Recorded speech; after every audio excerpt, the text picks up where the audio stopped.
In today's fast-paced world, many of us are looking for ways to supplement our primary income. Perhaps you're saving for a dream vacation, building a safety net, or simply seeking more financial freedom. And add to that, the current macroeconomic conditions in the country and the depleting consumer income. Well, joining me today to help navigate this is a financial market analyst, and by profession, he is the head of capital market at Interstate Securities. He is Vincent Oshoma by name. Thank you, Vincent, for joining me today.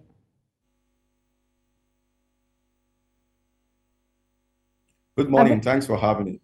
All right. We see professionals, increasingly turning to diversifying their income to bolster their financial stability and career growth. Now, why is it important to either have, side hustles or even grow businesses outside one's professional core?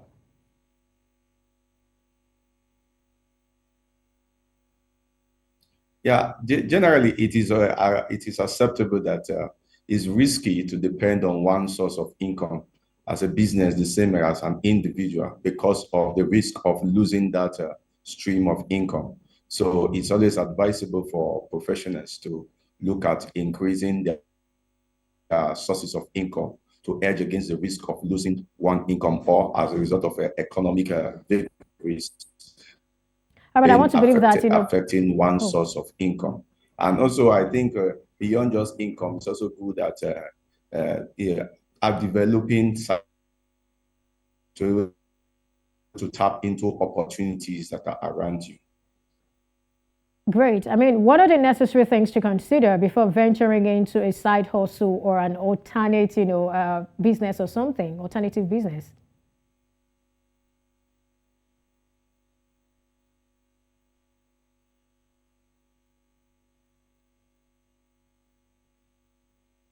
Vincent, if you can hear me, kindly confirm. If you can hear me, Can you hear Vincent, me? can you please I can hear confirm? you. All right, I guess we're having, Yes, I can hear you, but there was a break in transmission. all right, okay, okay. Okay, so I was asking you, what are the things to consider before venturing into a particular side hustle?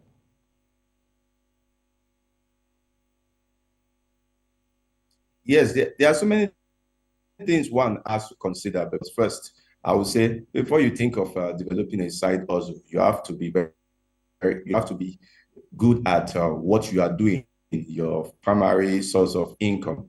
Otherwise, developing a side hustle can be a distraction. So you also need to plan the time that you devote to your program, the time you devote to that side hustle. Those things are very important.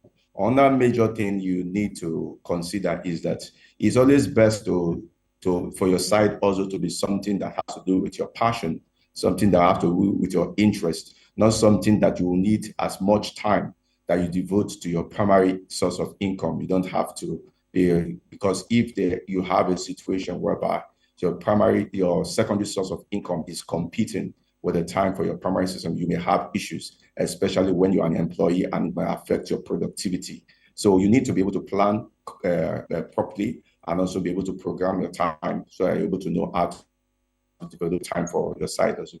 Then your passion and interest so that it will be something that you can easily work with, not something that you have to do a lot. Then training is also very okay because for you be able to get some level of results in whatever you're doing, you have to do some level of training, understand the thing you are doing, get more information.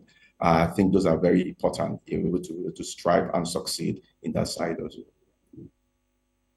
All right, so I want to ask you this particular one now. You talked about prioritizing passion, but then should we prioritize passion over pure financial gain? Because I mean, there is passion, yeah, but what of going for something that you know actually has the money? When you're faced with both, which should you go for?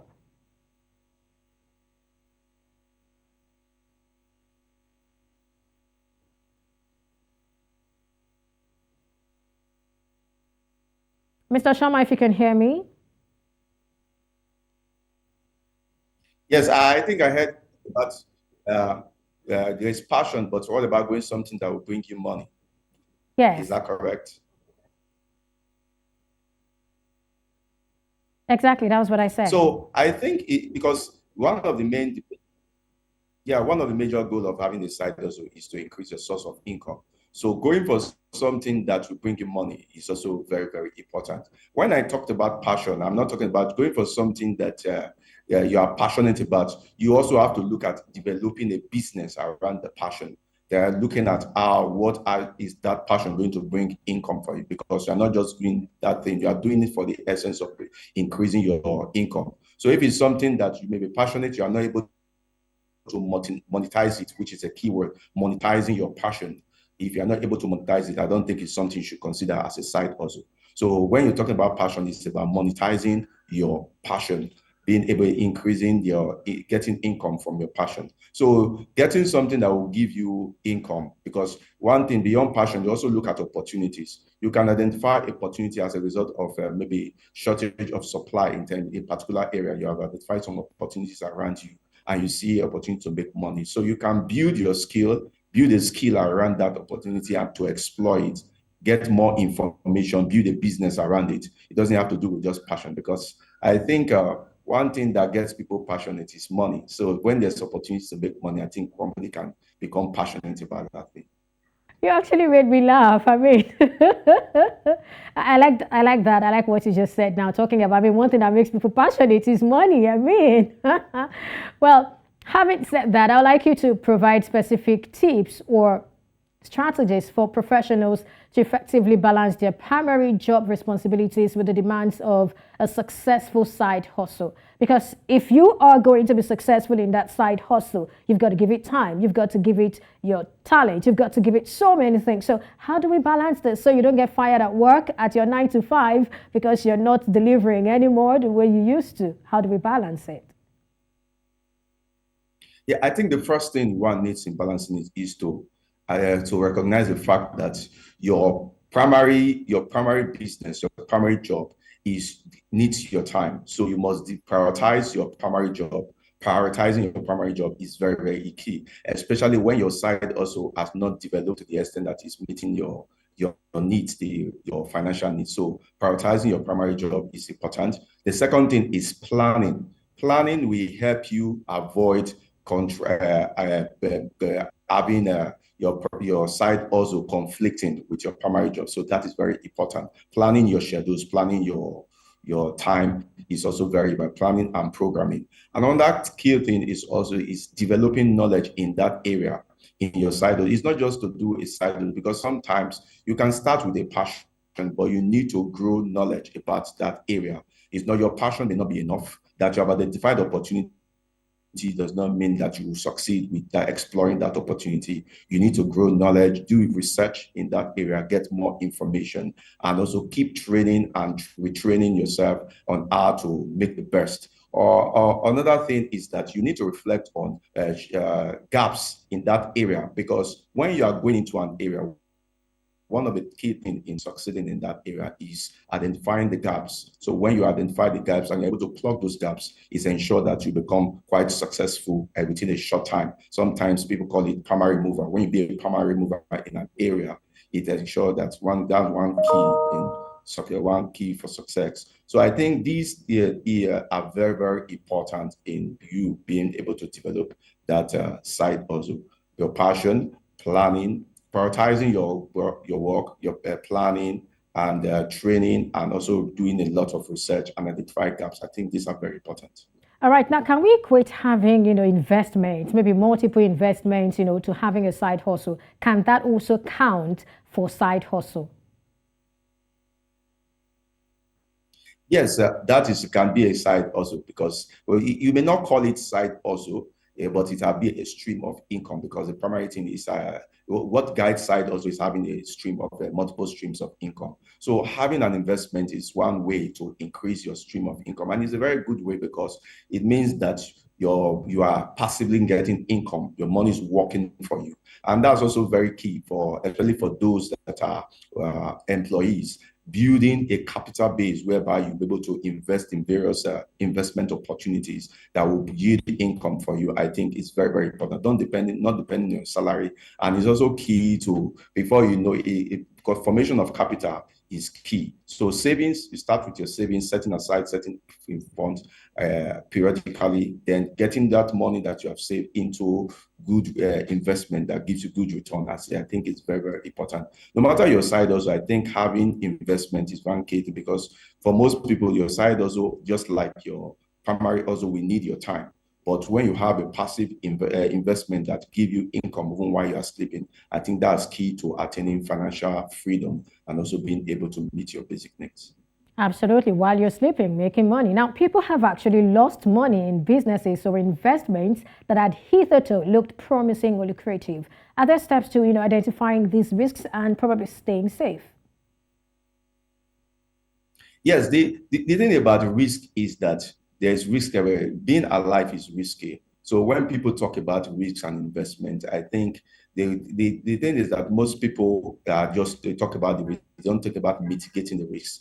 There are a lot of risks involved in life. Being alive is risky. But what you do is that you mitigate the risks, and you be able to analyze the risk level and mitigate the risks. Another thing is that some persons just follow the crowd. When they say something is risky, they don't have information about it. I think one way of mitigating your risk is getting more information to know how you can mitigate your risk, to the level of risk, to properly analyze the level of risk, because there are different levels of risk.